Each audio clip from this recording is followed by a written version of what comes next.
This week in the Crew Motorfest, there is so much going on. Like, there is a surprising amount of stuff going on.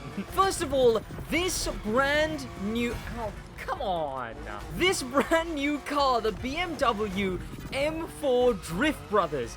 This thing, if you don't have the year 2 pass, you can actually finally get this week. Anyone, just go into the shop and you can buy the Red Bull Drift Brothers. But of course you don't need it because it's loaned in the Summit. So if you wanted to try this vehicle out, hop in the Summit and play the first event. Speaking of the Summit, we've got infinite nitrous this week for drift for the first time. And honestly, I feel like it works better than I thought it would. If you just like tap both, like you see how I'm pressing the nitrous? Yeah, every time I'm pressing the nitrous, I'm also lifting off and pressing the throttle as well. And I feel like that's just letting me drift way further. It's such a weird method, but hey, it works. And this Summit, you can get a whole lot of points, as well as a bunch of rewards, like 100,000 XP, 150 prestige tickets, and 100,000 bucks if you buy all the vehicles to finish all the events. You'll get the rough CTR3 in drift. From last week, we got the KTM Expo in Alpha GP. There's also an Airport Terminal D event, which is actually a Crew 2 reference. And I actually find it kind of cool. It's cool that the game is referencing the Crew 2 like that. Airport Terminal D. Shout out everyone out there who does know the reference to Airport Terminal D.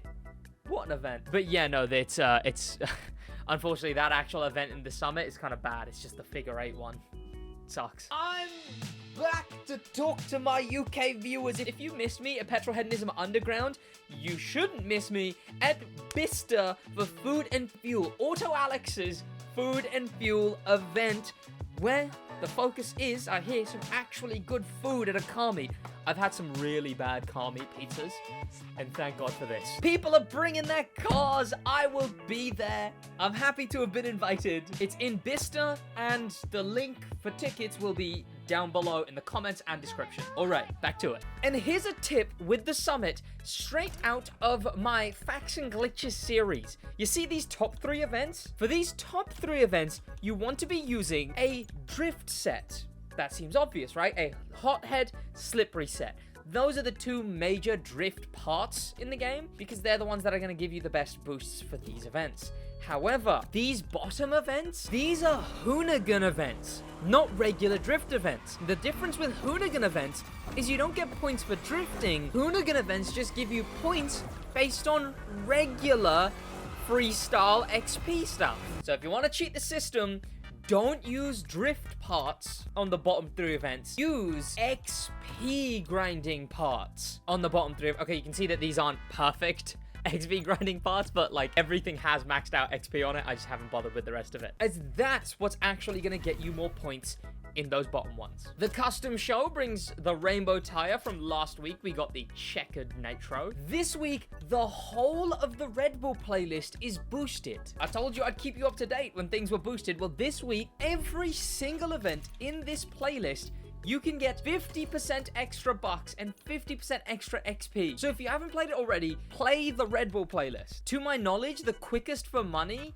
is definitely the Asphalt Clash. If you're looking for XP, you can do it in Mainstage mode and get an even extra 25% boost. But then you also got a nuke difficulty and whatnot. Oh, right, yeah, it's drift. Yeah, sure.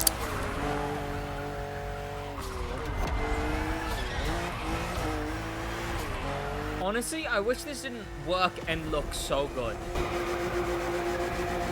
Oh my God, I've turned this whole event into a very nice drift event. And that made me 27,000 XP. Is that a lot? I actually don't know. 31,000 bucks though. And if you're looking for money... No, did I not? Did I break my clean driving at the very end there? Oh, come on. No, I didn't. That would have lost me like 3K if I did. Damn it. Okay, well, basically like 45,000 bucks, essentially, right? What you saw that was like 1 minute 40. That's not like crazy, but like, you know, it's boosted. So it's actually a unique way of money grinding this week, thanks to the thing being boosted. And one of my favorite things happening this week is the Mainstage Legacy, bringing back the Motorfest Remixes main stage, which was the 2nd month of last update and was something to do with, I guess it was just bringing back summits, I guess. I mean, I think Pit Stop Pressure wasn't even I thought pit stop pressure was Forsberg or something.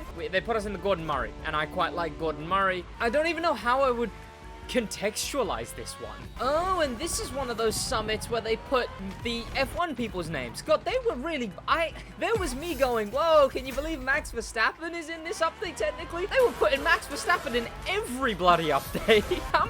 How many summits has this been that Max Verstappen has been in now? Well, I guess most of the grid, for that matter. Ever wanted to drive a hypercar on a professional racetrack? Well, the Gordon Murray Automotive T50 will be perfect for you. Oh, that's the context. It's just wanna drive a hypercar on a racetrack. Sure, I guess. For event number 2, you do actually have to buy the... What the hell is the... Why have they put Sergio Perez in the Ivory Tower buggy in Street 2? Who are the goats in? They put Max in a 4GT? Yeah, no, none of this makes any sense.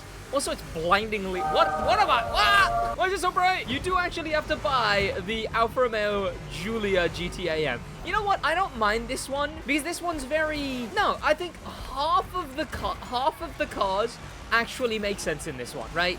The Giulia GTAM against this Infiniti against this Jaguar. Like, these three all make sense together to me. And then it falls downhill, because why is an S2000 here? And a Track Day Expo, and the Forsberg Datsun, and a 4GT.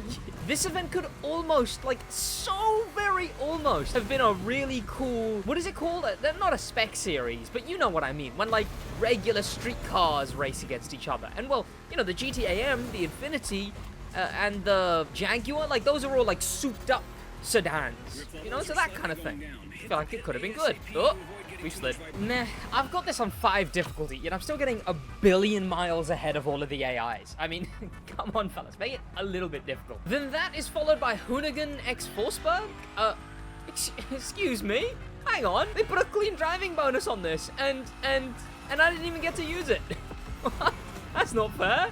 That's not fair at all. Forsberg Racing, Hoonigan, Red Bull. God, for an arcade racer, we really delve hard into real life racing. At least it's one of the really fun events from Drift Volume 2. The Hoonigan is too overpowered, man. Honestly, my brain just goes autopilot just driving this thing. It's got so much power that, like, you could sleep through those turns and it would just make them perfectly. Something from Forsberg? I mean, yeah, sure, let's go with the Ultimaniac. Oh, so we're doing a Forsberg car, but on the Hoonigan track. It's gonna be most interesting if the crew ever starts getting, like, direct competitors. Like, what happens if the crew ever gets Monster, you know? I mean, the Hoonigan car seems to be the one livery of that car where there isn't any Monster logos on it. Are they barred? I talked about this recently. Are they barred from ever getting Monster? Could they get Bagsy the Drifter, who I've done a video with, when they've got Monster and Forsberg, you know, other direct competitors? Okay, well, that's a bit silly. I get points for hitting things, but then I also lose money for hitting things. I gotta admit, the Ultimaniac might be one of the cooler drift cars in the game. The fact it's the only Nissan Altima in the game, and it's this thing, it's up there. No. Oh, wait, oh, because the extra points? Damn, that saved me big time. Next is Motorfest All-Stars, which I guess just brought back, like, certain big things they did. Like, it brought back one of this, like, BMW collab they did, and the celebrity collabs they did, like Shmee. Shmee is back in the game. Damn it, I could have put him into this event as well. See, recently, I've talked about it enough, I got Shmee to actually play the Crew Motorfest. I got him to play the event where you drive his car. I could have then, right after that, if this had come out, put him in a race where he drives this thing against himself in his car. Oh yeah, and we're in the Liberty Walk 720S, so I guess Liberty Walk is also one of the All-Stars. This one is, I guess, just more of a self-congratulatory one. Like, ooh, look, we got Liberty Walk. Ooh, look, we got Shmee. Which, you know, fair enough. They did get Liberty Walk and Shmee. Pretty cool. People wanted this thing, and we got this thing. Now add that F40. And it doesn't stop there, because then you go straight from driving a Liberty Walk against Shmee to driving a Yanamize against Black Panther. I talked to Theo when they did this summit, And it was kind of funny. He mentioned he had no idea they were bringing his car back and his name back. And also, you can technically use any RS6 Avant. You can use the base model. You can use the police version. But, ow. But I believe the intended one is the Yanamize one. Because, you know, Motorfest All-Stars. I wonder who would win. Black Panther in a Skyline like that, or Yanamize in an RS6 like this? Huh. And then the final two events bring back one of the best things they've ever done in a summit. In the Christmas event, we didn't get snow, because it seems they don't have snow at all in the game, even for one-offs. Instead, we got these. Ooh. Whoops. See, this summit, all around the races, they actually made unique assets. This came so out of nowhere. Because as far as I'm aware, they've not done this for any other summit in the Crew Motorfest. They used to do this for the Crew 2. The Crew 2 would, like, one summit would be like a really intense lightning storm summit out of nowhere. And where's this telling me to go? Through here? Oh, sure. I love this. Normally, in custom events, the shortcuts are just way too obvious. Instead, they've used the presents to disguise the shortcuts like they are in the regular versions of these events. But unique assets in the summit, I mean, this makes this feel like so much so much more of a unique event type now. I'm all over it. I wish they did this more, man. It doesn't even have to be this to this level, but just like one over-the-top unique assets every week. Is that too much to ask for? I don't know. Maybe more, at least do more one-off ones. I mean, it's just so much fun. And this Mainstage Legacy, of course, also lets you test drive the Veyron Barchetta Velvet Edition, a summit car that's kind of grown on me. I feel like everyone looks at this and goes, oh, is it just like the basic one? But no, it's pretty different to the basic one. I don't know if it's crazy noticeable, but it is different. And it's a hypercar summit car, so I can't hate it too much anyway. It'll be back in the Prestige store next update, I think. Yeah. No. The update after that, I think. God, these things are gone for ages now. But it's a Christmas-themed event, again, without any snow. You know what? I guess that's a Hawaiian Christmas, you know? I guess. What a way to make an event unique, though. These assets everywhere, man. I am just, I'm in love. And finishing that Mainstage Legacy gives you, if you didn't own the car already, the Chevrolet Camaro Rift Edition, an iconic summit car because it's one of the only, in fact it is the only, summit vehicle of a Crew franchise cover car. However, it's not the only edition version of a Crew franchise summit car, but like, who cares? But if you do already own it, you get 300,000 bucks on the house. So the money you're gonna have to spend on the Giulia GTA M, all in all, a pretty packed week. Wow. Well, yeah, all right, in a bit.